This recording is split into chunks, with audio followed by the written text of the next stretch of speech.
જે સોમનાથ યાત્રાળુઓ દર્શન કરવા જાય છે, જેના માટે ત્યાં સોમનાથ ટ્રસ્ટ સંચાલિત 3 અતિથિ ગૃહો આવેલા છે.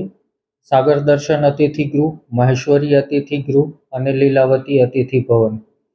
આ ત્રણેયનું ત્યાં સીધું બુકિંગ લેવામાં આવે છે, અથવા તો એની ઓફિશિયલ વેબસાઇટના માધ્યમથી યાત્રાળુઓના બુકિંગ લેવામાં આવે છે.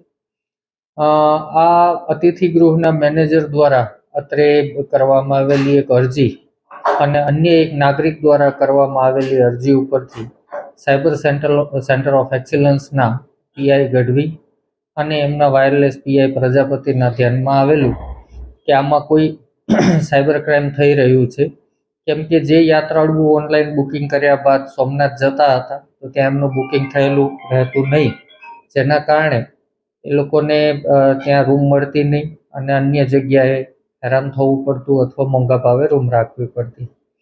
આ બાબતમાં ટેકનિકલ એનાલિસિસ કરતાં ધ્યાન પર આવેલું કે અગોડા નામનું પ્લેટફોર્મ છે, જે ટૂર્સ અને ટ્રાવેલ્સ માટે બુકિંગની ફેસિલિટી પ્રોવાઈડ કરે છે.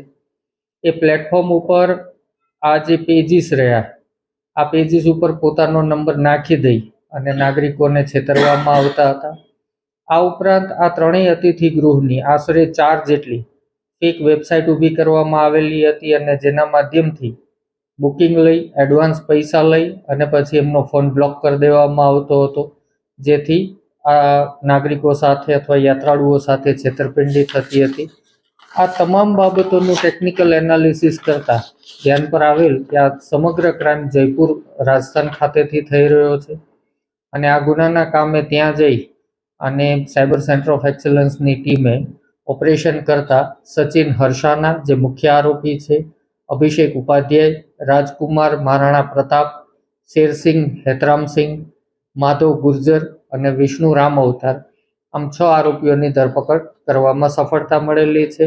આ ગેંગ દ્વારા અત્યાર સુધી મળેલી માહિતી અને એમના ફોનનું એનાલિસિસ કરતા આશરે 90 જેટલા લોકો સાથે ચીટિંગ કરેલું છે, જેમાં 43 ગુજરાતના નાગરિકો છે અને અન્ય રાજ્યોના 47 નાગરિકો છે, જેમાં મુખ્યત્વે મહારાષ્ટ્રના 16 અને ઉત્તર પ્રદેશના 8 નાગરિકો જણાઈ આવેલ છે.